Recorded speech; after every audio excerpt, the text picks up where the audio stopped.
I'm Callie Howe. I'm 32 years old. 3 months ago, I used my rare vacation days, flew 18 hours to attend my sister's wedding. When I arrived, my parents blocked the entrance. My mother looked me right in the eye, then turned and gave a sugary sweet smile to her wealthy future in-laws. Oh, it's nothing. This is just a distant relative who got the address wrong.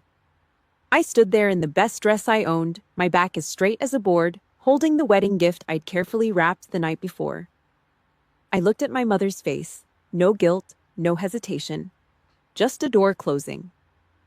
But they forgot one fatal thing. I was the one who signed all the contracts for that lavish wedding. Every single one. My name, my credit card. I'd paid the deposits months ago and didn't think twice about it. A few days later, my mother called. She screamed, using emotional blackmail to force me to pay the remaining $38,000. And what I said next, none of them ever saw it coming. Before I tell you how I flipped the script, take a moment to like and subscribe, but only if you really enjoy this story. Also, let me know your location and local time in the comments. I really want to know where you're listening from. Now, let me take you back to last November. The day my sister announced her engagement. It was a Tuesday evening in Germany. The microwave beeps. It's a sharp, lonely sound in a room that smells like industrial floor cleaner and instant beef broth. I pull out the styrofoam cup. Steam hits my face, smelling of artificial salt and cheap flour. I sit at a metal desk that is cleared of everything except my laptop and a single, perfectly aligned pen. My back is a straight line against the hard chair. Years of following orders have turned my posture into a habit I can't break, even when I'm off the clock. The laptop screen flickers to life. Brooke's face pops up on the FaceTime call. The lighting in her room is warm and expensive, a sharp contrast to the cold blue glare of my small apartment in Germany. She's grinning, thrusting her left hand toward the camera. Look, Callie, Garrett finally did it. The diamond is huge. It's a rock that probably costs more than the truck my dad drives back in Tennessee. It glints, throwing tiny rainbows against Brooke's perfectly tanned skin. I force a smile. It feels heavy, like my skin isn't used to the shape of it. It's beautiful, Brooke, truly. I mean it. But I also know the Caldwell family. They own half the real estate in our county. They don't marry girls from our side of the tracks unless those girls look and act like they belong in a country club. Suddenly, the frame shifts. My mother, Diane, slides into the view, shoving Brooke aside. She doesn't ask if I'm okay. She doesn't ask about the winter over here. She just looks at my face through the screen with that narrow-eyed squint she uses when she's calculating something. Now, Callie, she says, her southern drawl stretching out the vowels like pulled taffy. Don't go getting any ideas about wasting your money on a flight. It's going to be a small affair. Very private. Brooke deserves a day that isn't cluttered. I stiffen. The cup of noodles sits forgotten, the steam dying down. Cluttered, Mom? You know what I mean. Your work keeps you so busy. Stay there. Focus on your duties. She doesn't wait for my answer. The call ends with a hollow click. I sit there in the silence, watching the blue light of the screen fade. My hand reaches out to the stack of paperwork on the corner of my desk. I straighten the edges of the pages until they are perfectly flush. It's a tick, a way to control the chaos. 2 weeks later, the phone rings again. It's 300 local time. I answer on the first ring, my voice clear and alert despite the darkness. Callie? Oh, honey, we have a crisis. Diane's voice is frantic now. The sweetness is gone, replaced by a jagged edge of panic. The venue. They won't accept your father's credit. His score is... Well, you know how he is with his bills. And my cards are maxed out from the engagement party. I rub my eyes. I can hear my father, Frank, coughing in the background. It's that wet, heavy cough he uses when he wants to remind everyone he's got a weak heart so they won't yell at him for his mistakes. How much, Mom? They just need a name on the contract. Someone with a solid history. A signature to hold the dates. The deposit is $3,500, but the whole package, it's $41,000. I'll pay you back, Callie, every cent. I swear on your father's health. I look at the blank white wall of my room. $41,000. That's nearly my entire savings from the years I spent getting extra pay in the sand and the heat. It's my house down payment. It's my freedom. Send to the files, I say. My voice is flat, dead. 4 emails arrive a minute later. Venue, catering, florals, photography. I open the first PDF, Meadow Creek Barn. It's a high-end place, all reclaimed wood and crystal chandeliers. I pull my wallet out of my desk drawer. I take out the silver card, the one I earned by never missing a payment, by living on ramen while my sister lived on my dime. I type the numbers in. My fingers move with the precision of a machine. My heart doesn't even speed up. I am a logistics officer. I move resources from point A to point B. This is just another transaction. Name, Callie Howe. Ex date, November 29th. CV. V442. I hit submit. The screen cycles for 3 seconds. Then a green check mark appears. Success. I close the laptop. The silence in the room is heavy now, pressing against my eardrums. I lean back and let out a single, long breath that rattles in my chest. I've bought their happiness. Again. I've paid for a seat at a table where I'm not even invited. I look at the empty cup of noodles on the desk. The broth has turned into a cold, salty film at the bottom. I'm the one who signed the papers. I'm the one they think they can hide. But a contract is a two-way street, and they have no idea what the fine print says. The metal drawer of my filing cabinet slides open with a heavy, rusted groan. It's a sound I've grown to like. It's solid. It's real. Inside, everything is filed by year, by month, by dollar amount. I don't keep photos of my family. I keep records. I keep the proof of what I've bought and what I've lost. People like to ask why I signed that $41,000 contract for Brooke's wedding. They look at me like I'm a fool. But they don't see the paper trail. They don't see the decade of emergencies that built this cage I live in. I pull out a folder from 10 years ago. I was 22. I'd just started my career, living in a cramped apartment with a mattress on the floor and a leak in the ceiling. I was proud of the few $1,000s I'd managed to save by working double shifts and eating cold sandwiches. Then the call came. It was midnight in Tennessee. My father, Frank.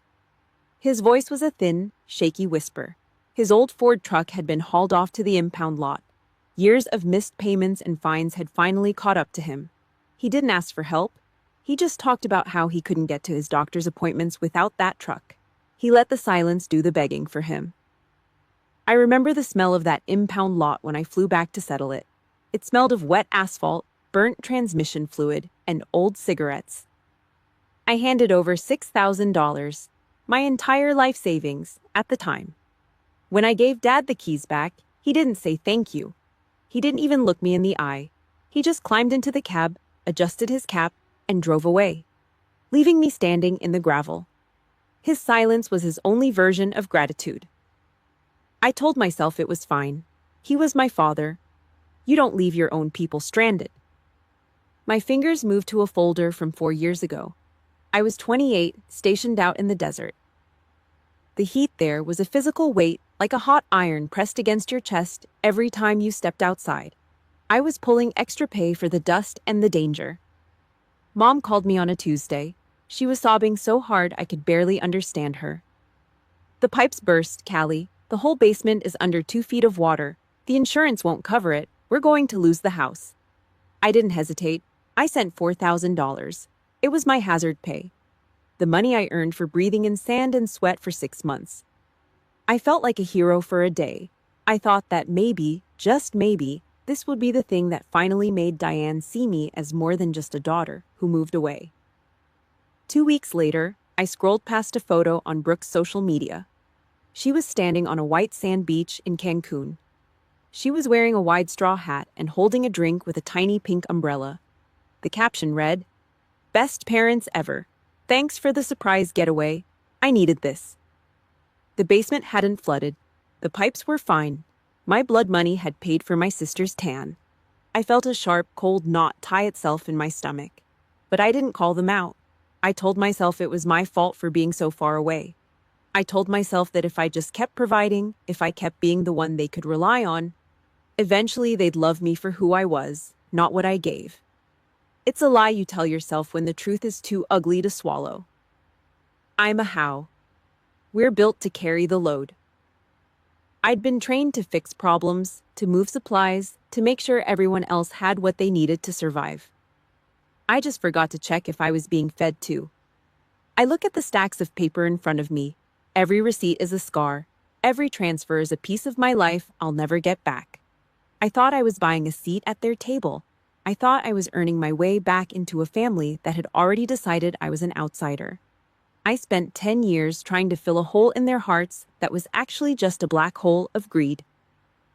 I stand up and walk to the window. Outside, the German sky is a flat, dull gray. I think about my sister's engagement ring. I think about the $41,000 currently sitting on my credit line. I look at my hands. They're rough. They're used to hard work. My mother hates my hands. She says they aren't feminine. She says they don't fit the perfect family image she's trying to sell to the Caldwells. I pick up my phone. It's been 3 hours since I sent a message to the family group chat. I have to ask Brooke to add me back into these chats every single time they start a new one. I'd asked a simple question. What color are the bridesmaid dresses? I need to know what shoes to pack so I don't look out of place. If you've ever been the one in your family who carries the heavy bags while everyone else enjoys the view, I want to hear from you. Just type, "I'm the one" in the comments if you've ever felt like your only value was what you could provide. And if you're waiting to see these people finally pay the bill for their own choices, make sure to like this video and subscribe. It's time we stop letting them hide us in the shadows. I check the chat one last time. There are no replies. No love reacts. No miss you messages. Just a small gray word at the bottom of the screen. Read. They saw the message. They just didn't think I was worth the 30 seconds it would take to answer. The exclusion isn't a mistake, it's the plan. I stare at the gray rectangle of my suitcase, my hands moving with a rhythm that has been beaten into me by years of service. Every shirt is a perfect square, every pair of socks is tucked tight. My back is straight, my shoulders square, even though my eyes are burning from a long shift at the logistics office. I reach for my phone to check the time, but a notification from Instagram catches me first. It's Brooke. The photo is bright, filtered to look like a dream.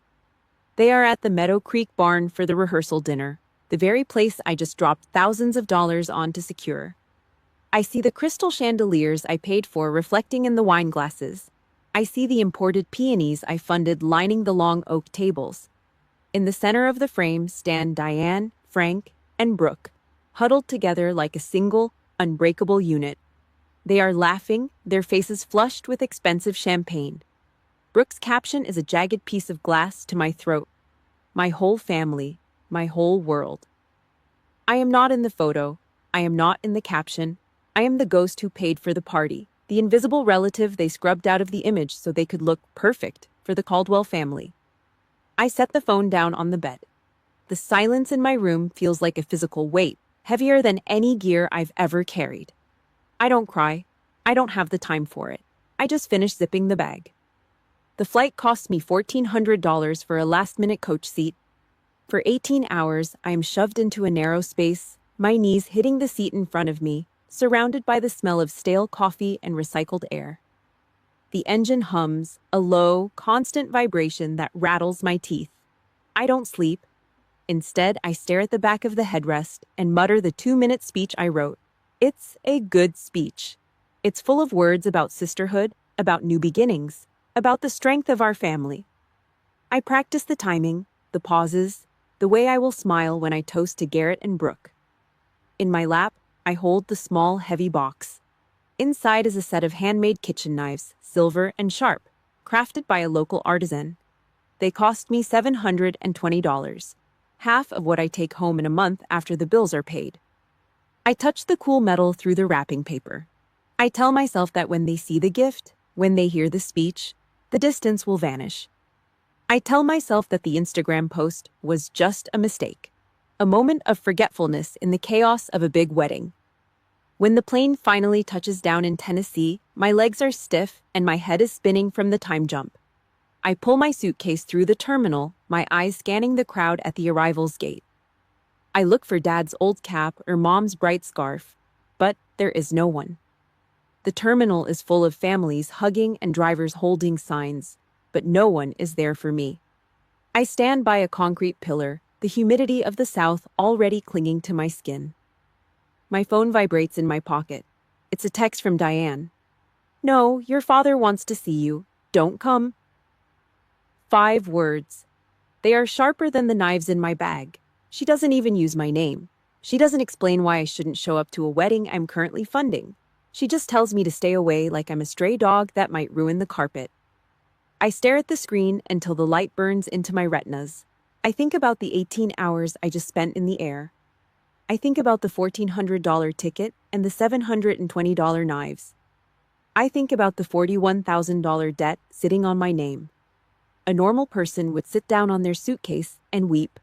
A normal person would turn around and go back to the ticket counter. But I am not a normal person. I am a logistics officer. I follow the plan until the objective is met. If the door is locked, you find another way in. I shove the phone into my bag with a force that nearly cracks the glass. I don't call her back. I don't text Brooke. I walk straight to the car rental desk. My footsteps are heavy, rhythmic, echoing against the tile floor. 10 minutes later, I am behind the wheel of a white sedan. The interior smells like industrial lemon and old plastic. I grip the steering wheel until my knuckles turn white. I don't look at the GPS for a hotel. I know exactly where the Meadow Creek barn is. I've looked at the floor plans and the contract 100 times. I shift the car into drive and pull out of the airport lot, the tires screaming against the pavement. I'm wearing the best dress I own, the one I kept flat in my suitcase for 18 hours.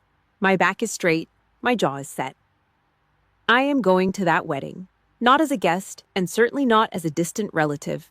I'm going there as the owner of the bill. I press the accelerator down.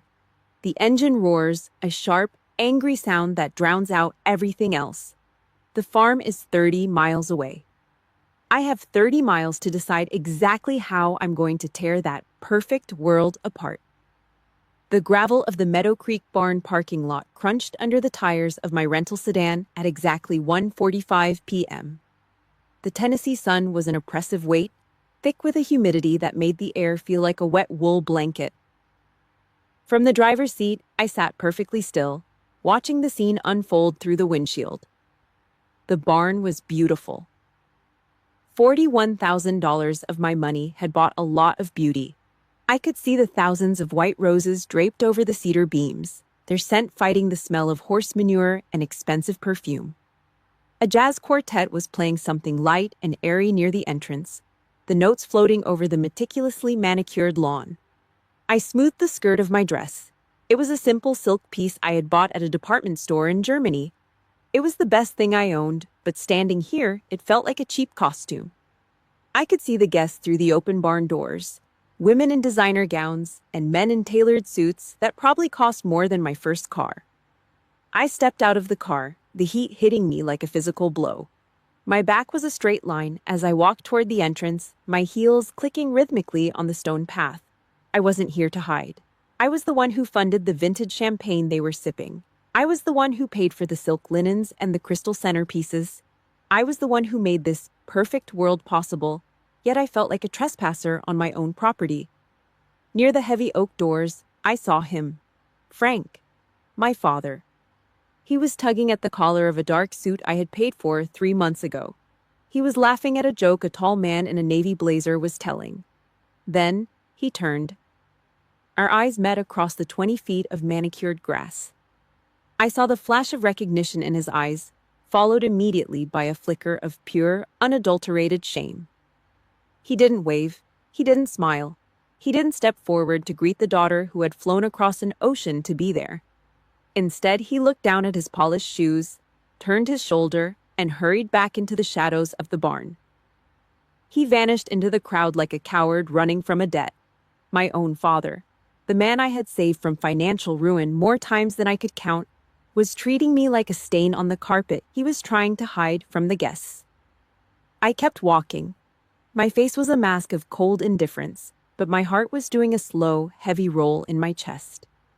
Before I could reach the steps, the door swung open again. Diane was there. She didn't look like a mother ready to welcome her child. She looked like a wall of meat and pearls.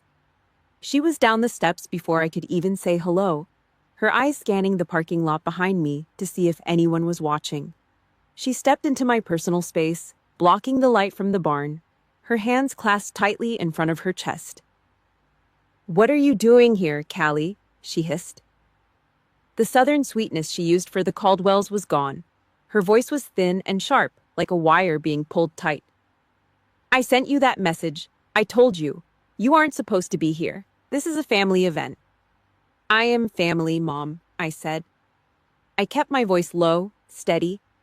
I watched the way her jaw worked, the way the tiny muscles around her eyes twitched. I wasn't a daughter to her. I was a problem. I was a logistics error in her perfect social climb. "You're a distraction," she snapped, her voice barely a whisper but full of venom. "Look at you. You look so rough. You don't fit in with people like the Caldwells. You'll ruin the photos. You'll ruin the image I've spent months building.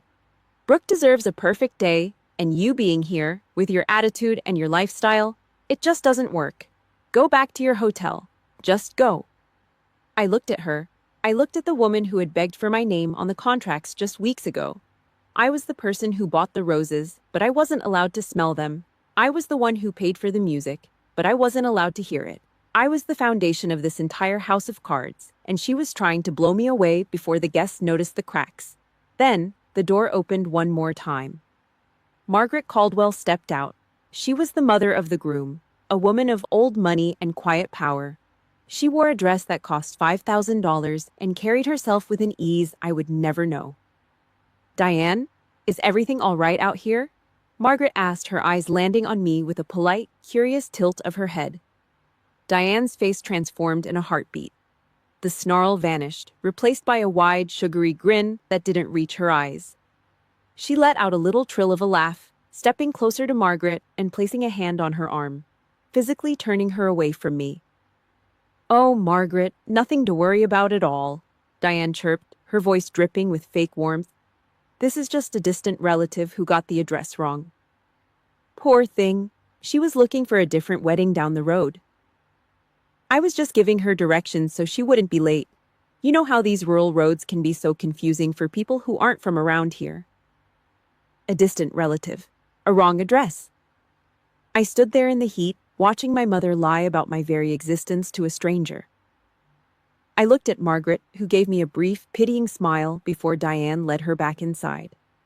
I looked at the barn, glowing with the lights I had paid for.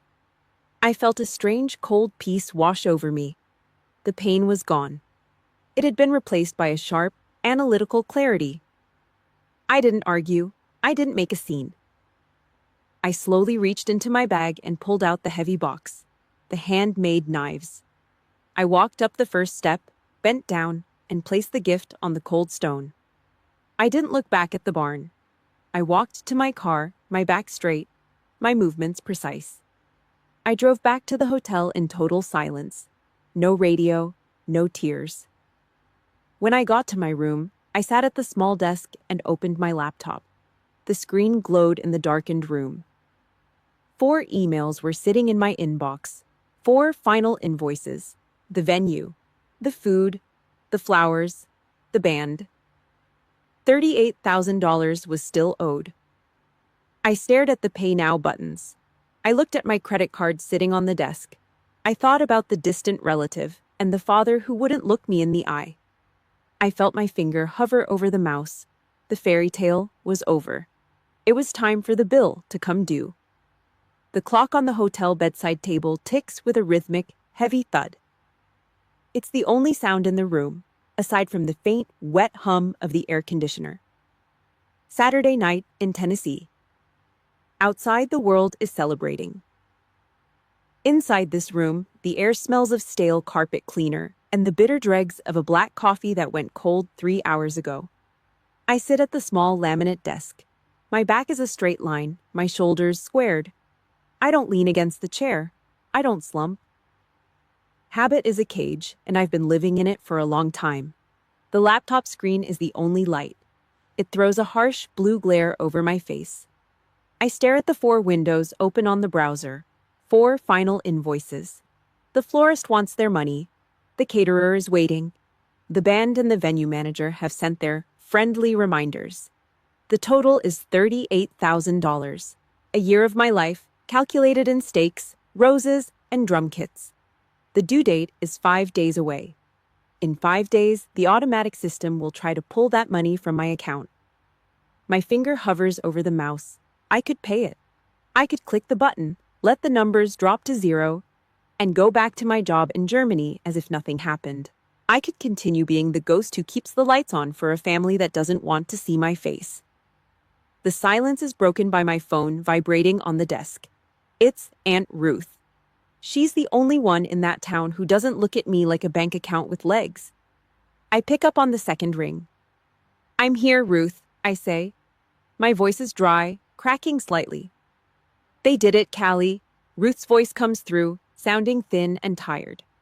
I can hear the click of her lighter in the background. She's on her porch, probably watching the fireflies. The big toast. Diane stood up in front of everyone, the Caldwells, the mayor, the whole damn church. She raised her glass and talked about a perfect little family. She said, "To the 3 of us, Frank, me, and Brooke, the only ones who ever mattered." I look at the cold coffee. A thin film has formed on the surface. She said that. Word for word, Ruth says. There's a long pause, filled with the static of the long-distance line. "They've erased you, honey. They took your money to buy the champagne, then used that champagne to toast to your absence.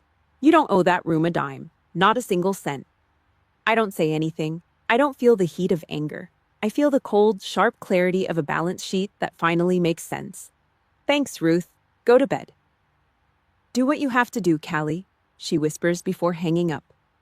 I set the phone down. I notice there's a missed call from Brooke. She didn't call to apologize. She didn't call to ask why I was standing at the edge of the parking lot like a stranger. I tap the screen to play the voicemail. The static hits first. Then Brooke's voice, high, sweet, and dripping with that me-generation selfishness that she wears like a designer coat. "Hey, Callie, oh my God, today was literally perfect. Mom told me you had some mix-up with the address and had to leave early. She said it was probably for the best, you know? Things were so intense with the Caldwells, and you always get so serious. It would have just been awkward. Anyway, I saw the invoices are still pending. Just wanted to make sure you handle that before the late fees kick in. Garrett's parents are checking the books tomorrow, and it would be so embarrassing if the catering wasn't cleared. Thanks for taking care of the bills. You really are the best sister. Talk soon." The best sister. The words are a slap.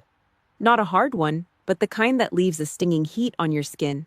She didn't even ask if I made it to the hotel. She didn't ask about the 18-hour flight. She didn't ask if I was hurt. She just checked the pending status of her own luxury. She used the word sister like a key to a safe, expecting the door to swing open just because she turned it. I look at the laptop screen. The 3 of us, Diane, Frank, and Brooke. A perfect triangle. I am the 4th side that was never invited to the shape. I've spent 10 years trying to build a bridge to a shore that doesn't exist. I've been a provider, a fixer, a good daughter. I've followed the rules of a family contract that was written in disappearing ink. I stand up. I walk to the window and pull the heavy curtains aside. The streetlights of Tennessee are dim.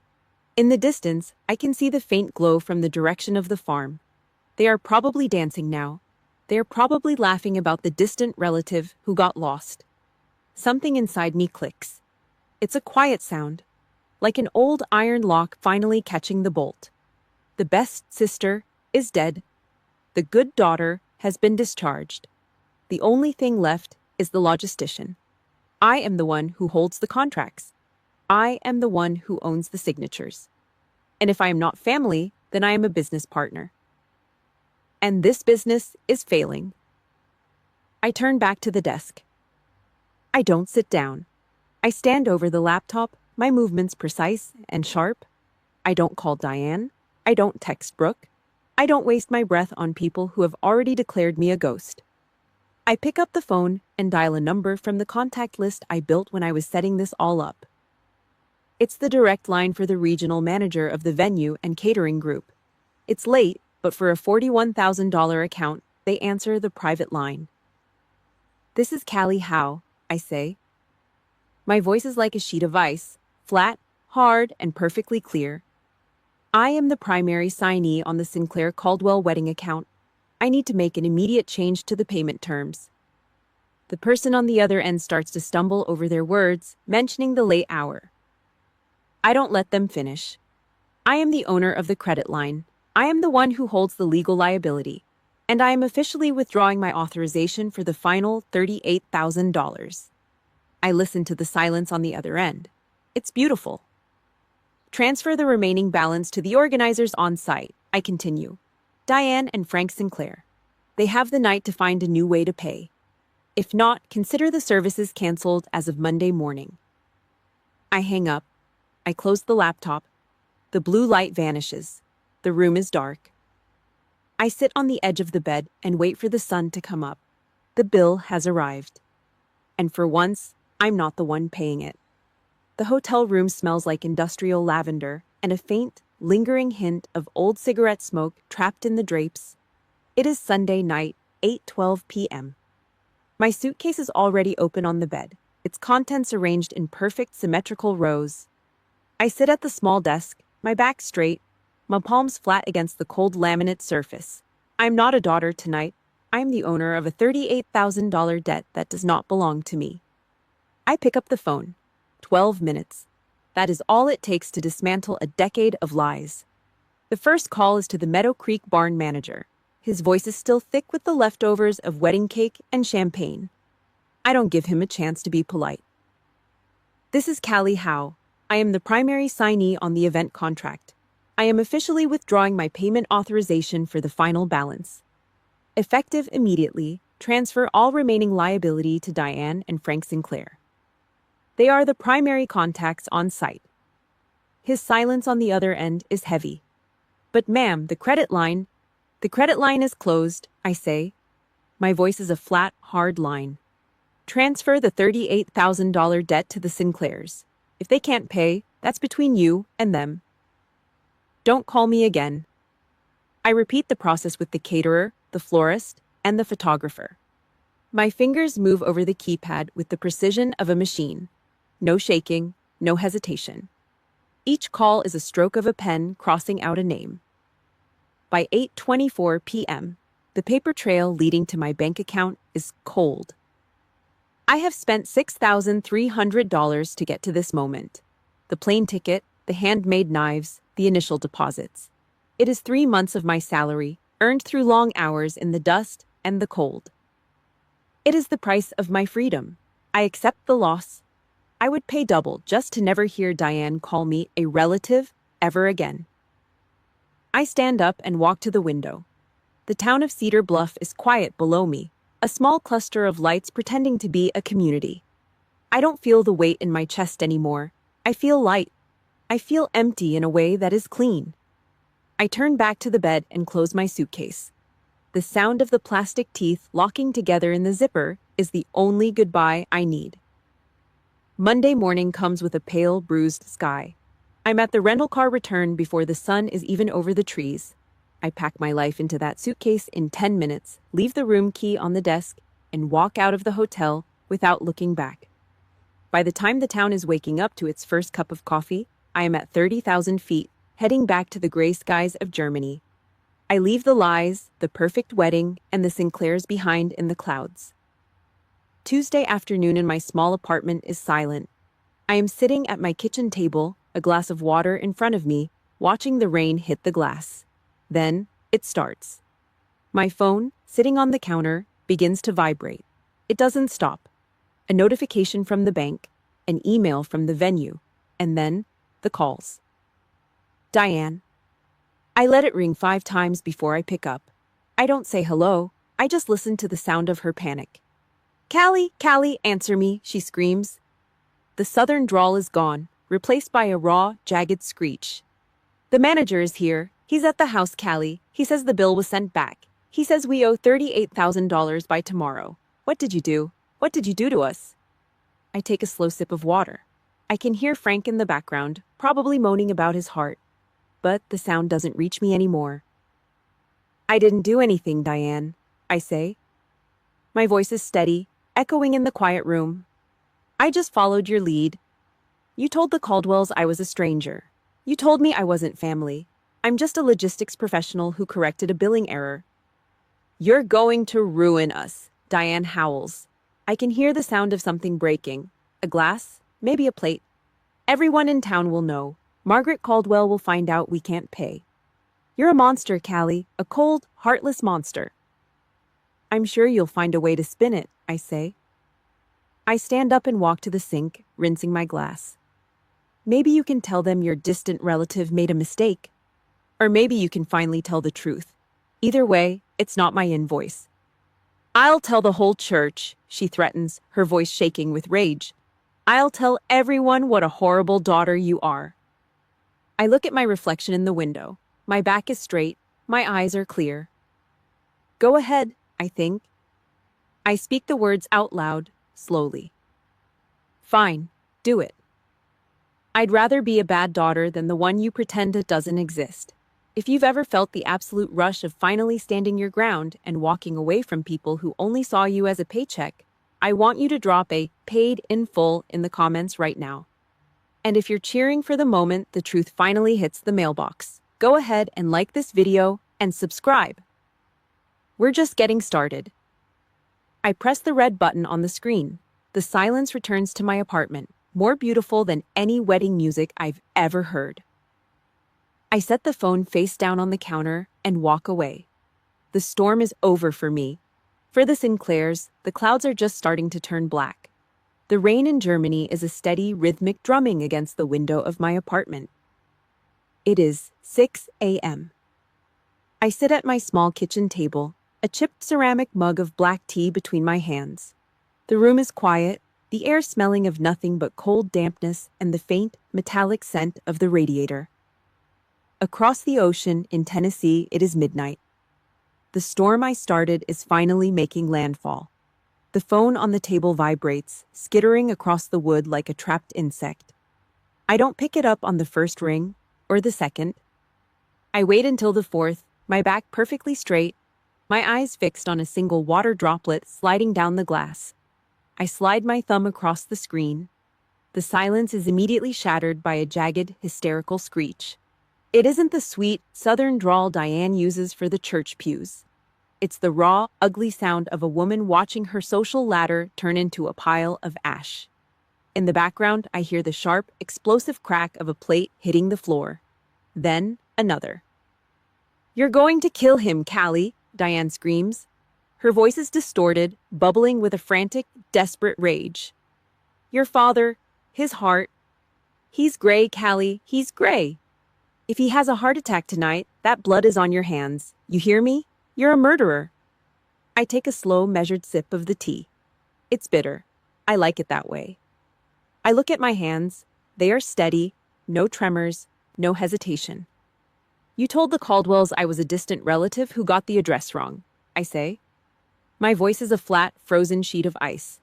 You told the whole town I wasn't your daughter. Why would a stranger pay for your husband's debts, Diane? If he's sick, call an ambulance. Don't call the bank.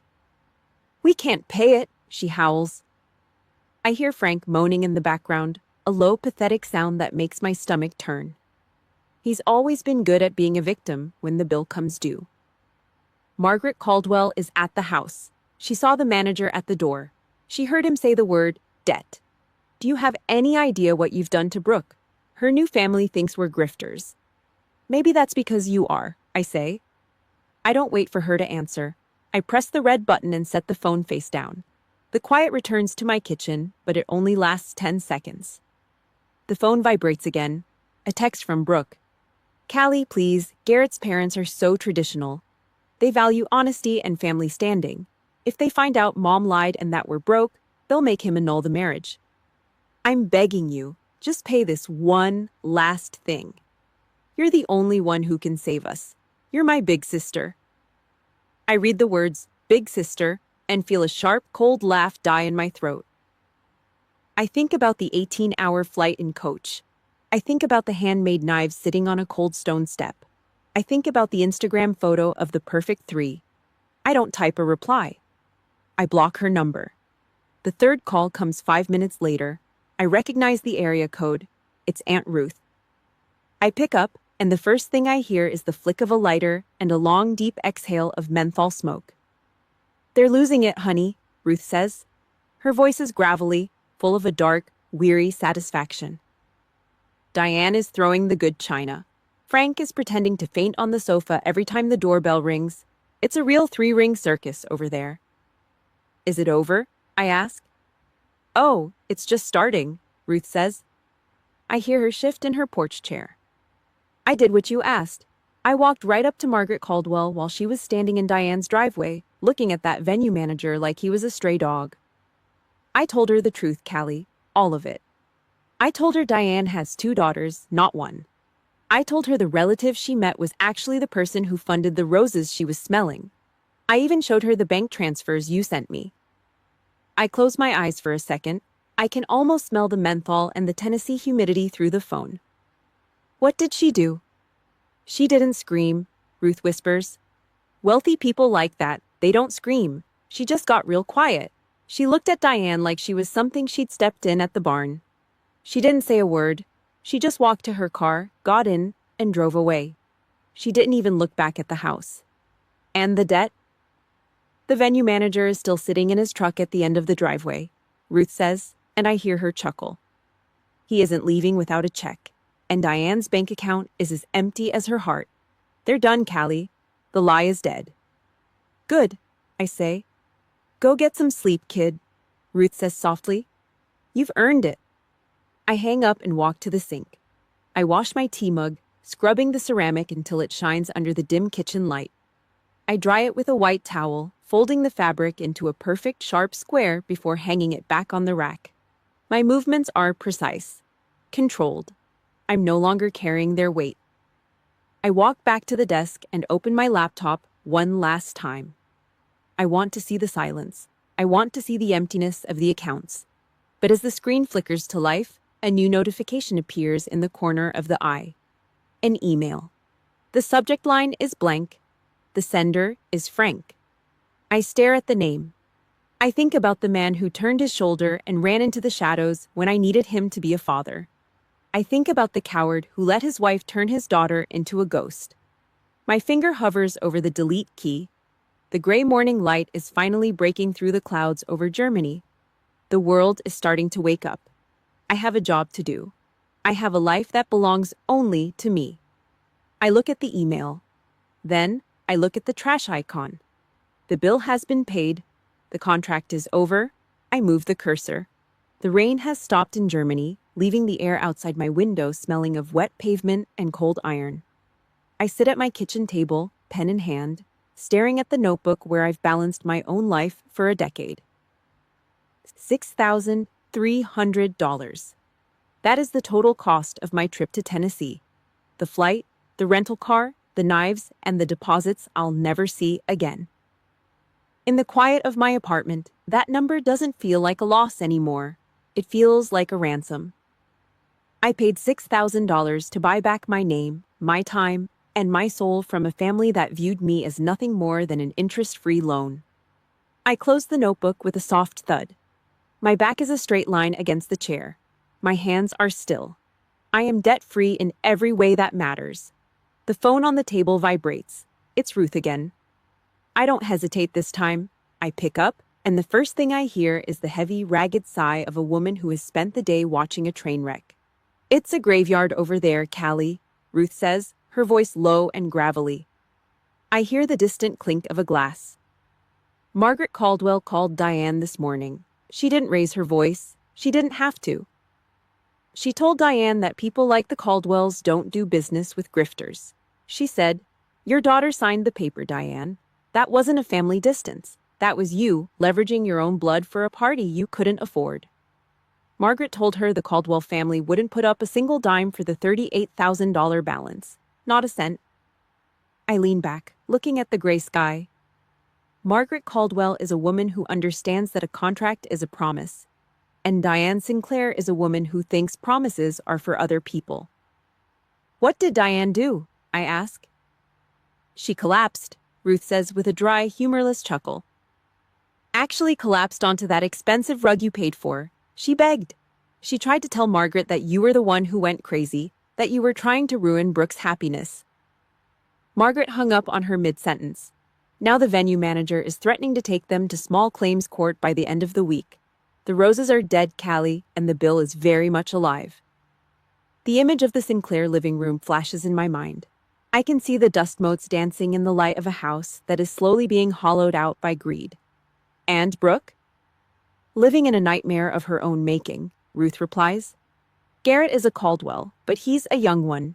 He doesn't have the family money yet. They're living in a cramped 2-bedroom apartment, and every cent of his salary is going toward the high-interest personal loans they had to take out to cover the immediate costs. They aren't even 3 months into the marriage, and they're already in court-ordered debt counseling.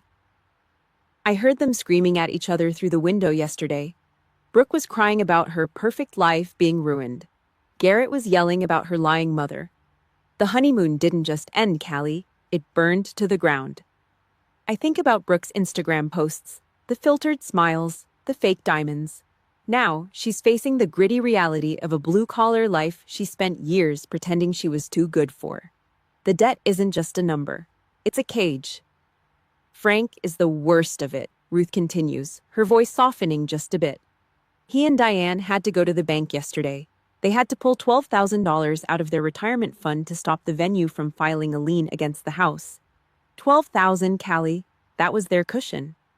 Now Frank is sitting on that porch staring at the road, looking like a man who just realized he's going to have to work at the hardware store until the day he dies. He looks old. He looks broken. I feel a brief flicker of something in my chest, but it isn't pity. It's the cold weight of justice. Frank let his wife turn me into a ghost. He watched me carry the load for years and never once told me to put it down. Now, he's carrying it himself. Cedar Bluff is a small town with a long memory, Ruth adds. Diane tried to go to the Sunday service at Grace Baptist. No one sat in her pew.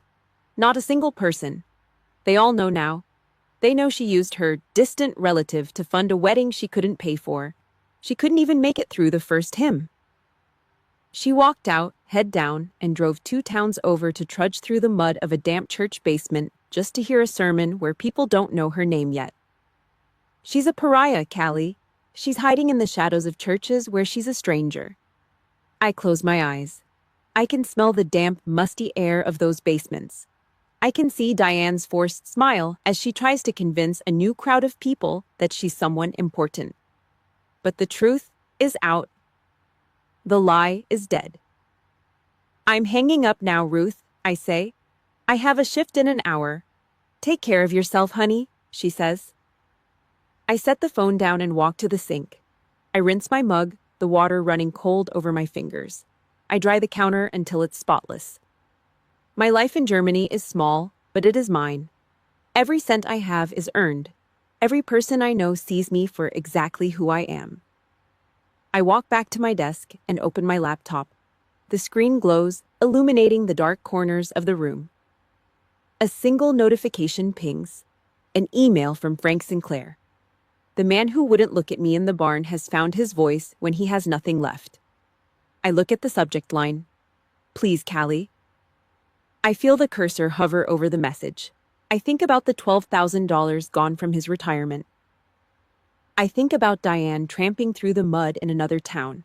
I think about the $38,000 debt that is slowly crushing them into the Tennessee dirt. My finger stays on the mouse. The story of the Sinclair family is over. The bill has been delivered. And for the first time in 32 years, I am not the one who has to pay it. I look at the email one last time. 6 months in Germany feels like a lifetime of quiet. The morning air in my apartment is thin and sharp, smelling of cold rain and the faint, chemical scent of the floor wax I use every Sunday. I don't let the dust settle.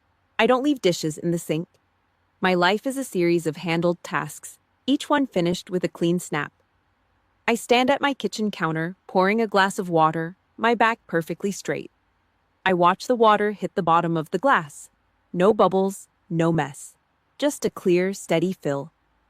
The phone on the counter vibrates. A notification from Instagram. I haven't deleted the app, but I've muted the world. I slide my thumb across the screen. It is a direct message from Brooke. There are no filtered photos this time. No perfect family captions. Just a wall of text that smells like desperation. Garrett's parents are being so difficult, the message starts. They found out about the credit counseling. They're acting like I'm a criminal, Callie. Everything is falling apart. I'm so sorry if things were weird back then, but you have to understand the pressure I was under. Mom said it was the only way. Please, can you just help us with the interest on the personal loan? It's only $4,000. You always said you'd look out for me. You're my sister. I look at the words, my sister.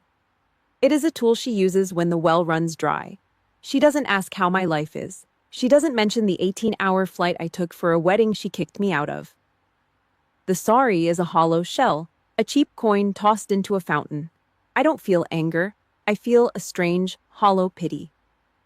She is 24 years old, and she is already a ghost of Diane, haunting her own life for a few extra dollars. I don't type a reply. I don't block her. I simply set the phone in the junk drawer and slide it shut. The wood clicks into place. Silence returns. I walk to my laptop. The screen is a harsh, white glare in the gray morning light. I open the email from Frank that has been sitting in my inbox for 3 days. It is long. It is rambling. He talks about the garden. He talks about the rust on his truck. Then he gets to the point. I saw you standing by that pillar at the airport, he wrote. I saw you through the barn doors in that silk dress. I wanted to walk out there, Callie. I really did. But Diane, she was so set on the Caldwells liking us. I should have been a man. I should have been a father. I'm sorry I turned my back. Can we just try again? One chance to make it right. I stare at the words, I should have. It is the mantra of a man who spent his whole life watching the world happen to him. His cowardice isn't a mistake. It's a choice he makes every single morning. He watched Diane erase me because it was easier than having a fight. He let me pay $38,000 for a lie because he didn't want to check the mailbox. His regret is just as useless as Brooke's apology. It doesn't pay the bills, and it doesn't fix the hole he left in the barn door. I place my fingers on the keyboard. My movements are slow and precise. I don't need 1,000 words to end this. I only need the truth. I type one email, addressing it to both of them and Diane. The $38,000 debt was the final payment on my childhood. I type. Consider the account settled. If you ever want a relationship with me again, it has to start with the truth. Not an invoice, not an excuse, just the truth. Until then, don't call me. I hit send. The sound of the sent mail is a soft digital chirp. I close the laptop lid. The light vanishes. I walk to the small mirror by the door. I adjust my collar. My face is calm. There are no tears. There is no shaking in my hands. I've spent my whole life trying to be the foundation for a house built on sand. I thought if I held on tight enough, the walls wouldn't crack. But the house is gone, and I'm still standing. I grab my jacket and walk out of the apartment. The hallway is cool and smells of old stone. I walk down the stairs, my heels clicking a steady rhythm on the concrete. Every step is a distance. Every breath is mine. I walk out of the building and into the wide open yard of the facility.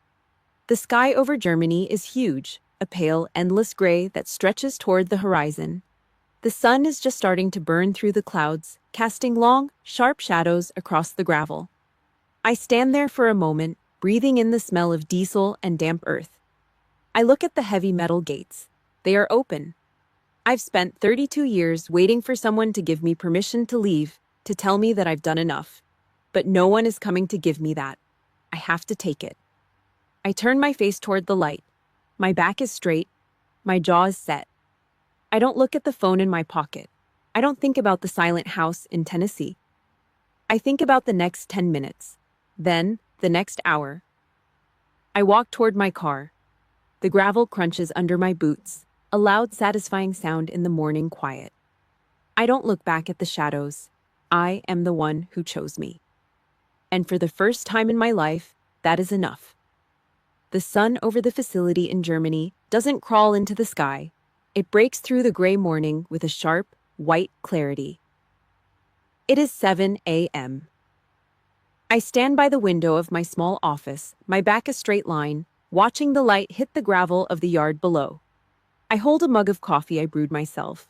It's hot, bitter, and smells of hazelnut. There is no dust on my desk, no unfiled papers, no pending invoices, just the quiet hum of a radiator and the steady rhythm of my own breathing.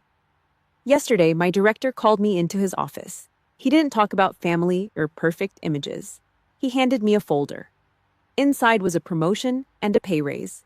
He told me that my ability to manage supply chains under extreme pressure was some of the best he'd ever seen.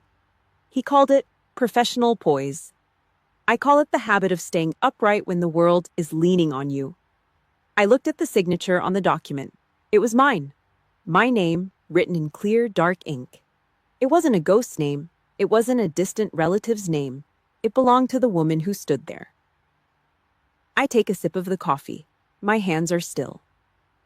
On Tuesday evenings, I drive 20 minutes to a small building with a blue door. I sit in a chair across from a woman named Dr. Eris.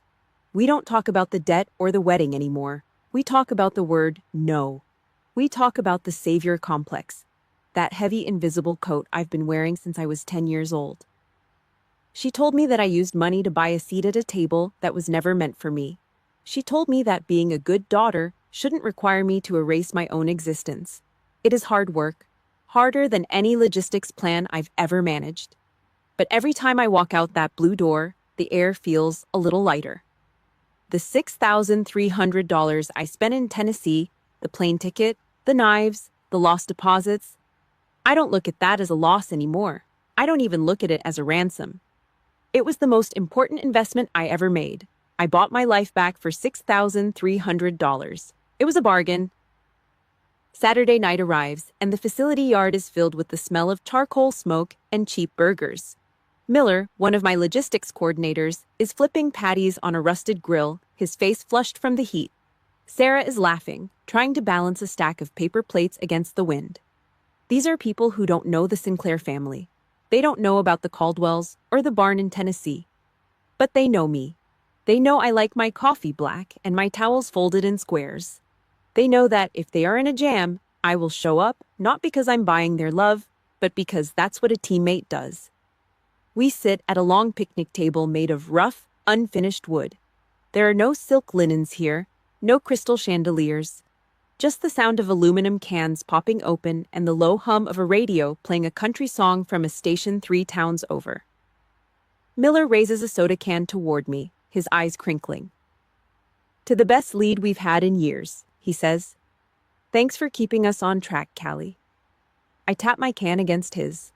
The sound is a small, satisfying clink.